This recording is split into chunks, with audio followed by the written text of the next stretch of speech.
जैसे कोई नहीं। परंतु यदि कंस का काल इतना पराक्रमी है जितना कि मैंने सुना है, तो अपने गांव को विपत्ति में देख दौड़ा चला आएगा।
घर चले गए कृष्णा। यदि तुम नहीं गए तो मैया यशोदा बड़ी चिंतित होंगी। मैं अपने पुष्पों की रक्षा करूंगा, चाहे पूरी रात खड़े रहना पड़े। ओह, तुम इतने हठी क्यों हो कृष्ण? हमें ये पुष्प मालाएं सूर्य पूजा के लिए चाहिए। ये सोचना मेरा काम नहीं। अब ये पुष्प केवल भगवान विष्णु के लिए है। ये किसकी आवाज थी? ऐसा लगा कि कोई राक्षस है।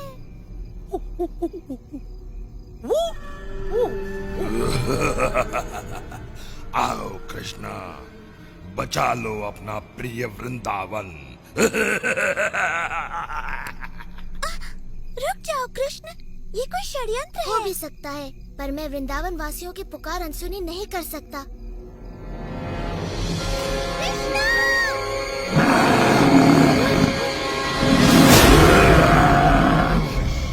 ये दुष्ट सांड अवश्य ही कोई राक्षस है। तुमने उसे क्रोधित कर दिया है।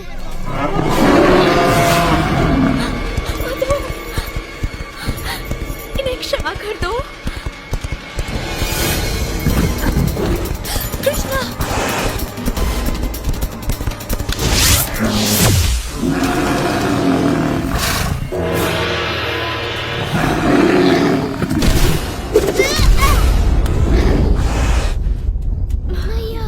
डरो मत सुबाला, ये तो बस एक साधारण सी गाय है। कहो तो वन में इसे भी घास चराने ले जाओ। मजाक बहुत हो गया बालक।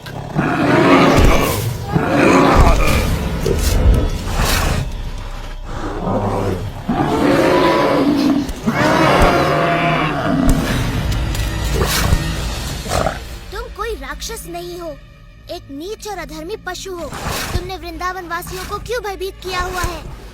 यदि मुझसे लड़ना चाहते हो तो एक राक्षस की तरह लड़ो, किसी कीड़े की तरह नहीं।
थोड़ी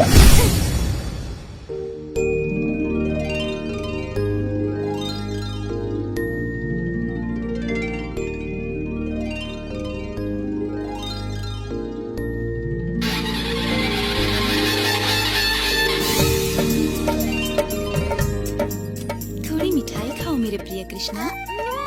धन्यवाद। एक और? स्वादिष्ट। नहीं नहीं बस और नहीं। कृष्णा मेरे हाथ से भी। अच्छा बस एक और। आप लोग भी खाइए ना।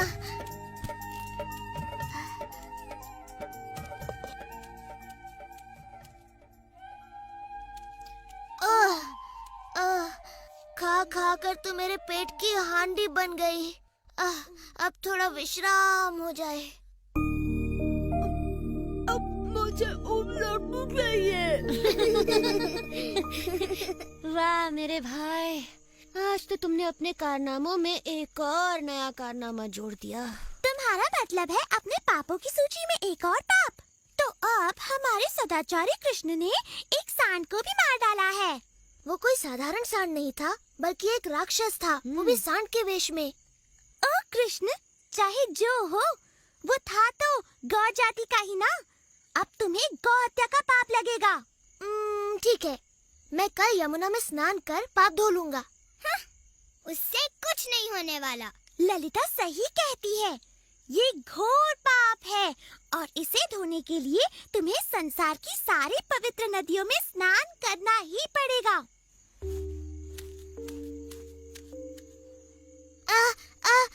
मुझे एक अच्छा उपाय सूझा है। पूरा संसार घूमने से अच्छा है मैं सभी पवित्र नदियों को यहाँ लाकर उनमें स्नान कर लूं। ओह कृष्ण, सपने देखना छोड़ो। सपने देखती जाओ।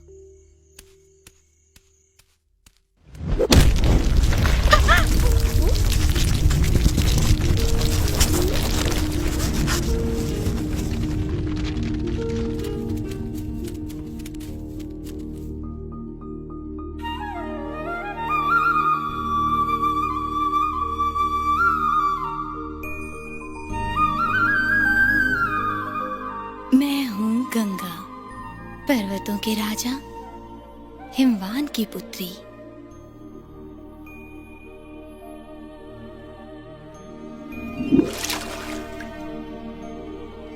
मैं हूँ कावेरी। मैंने ब्रह्मा के आशीर्वाद से नदी का स्वरूप धारण किया है।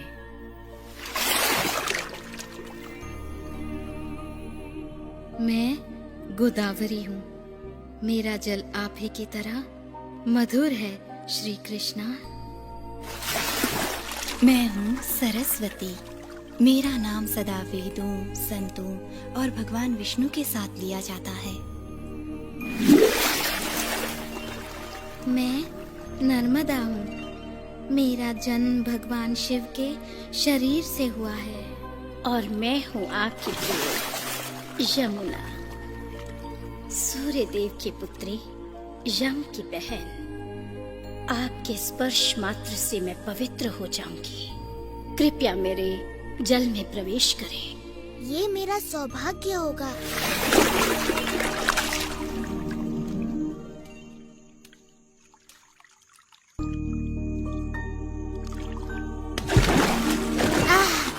इस सरोवर का नाम होगा श्याम कुंड। इसका जल पवित्र और शीतल है और श्याम कुंड में स्नान कर मेरे समस्त पाप धुल गए हैं। पर तुम तीनों पाप की भागी बन गई हो, राक्षस अरिष्टासुर का पक्ष लेकर। आओ श्याम कुंड में स्नान करके अपने पाप धो लो। नहीं, तुम्हारे पाप धोकर अब ये जल अशुद्ध हो गया है। हम अपना सरोवर स्वयं बनाएंगी। हाँ, यहीं पर जहाँ अरिष्टासुर ने अपने पैरों से गड्ढा बना दिया।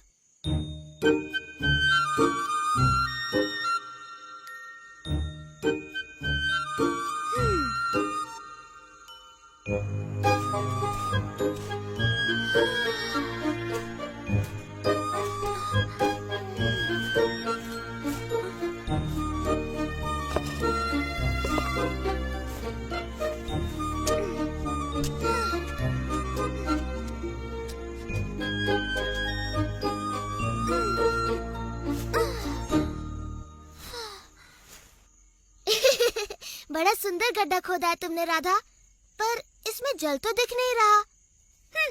जल भी आएगा। यदि वर्षा की प्रतीक्षा कर रही हो तो फिर भूल ही जाओ, मेघ का एक छोटा सा टुकड़ा। तो तुम तीनों ने निश्चय कर लिया है कि तुम्हें मेरा अशुद्ध जल नहीं चाहिए? नहीं, बिल्कुल नहीं। हम मानसी गंगा से अपना शुद्ध जल लाएंगी।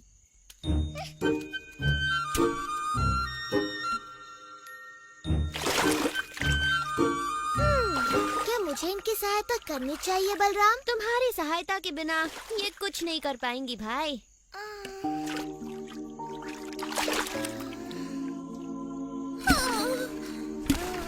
ये असंभव है।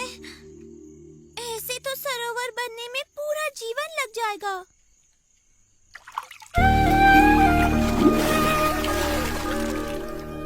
ओ राधा, तुम तो थक गई और निराश हो गई हो। हमें सेवा का अवसर प्रदान करो, हम तुम्हारा ये सरोवर अपने पवित्र जल से भर देंगे। जी, धन्यवाद। हमारे पास और कोई रास्ता नहीं।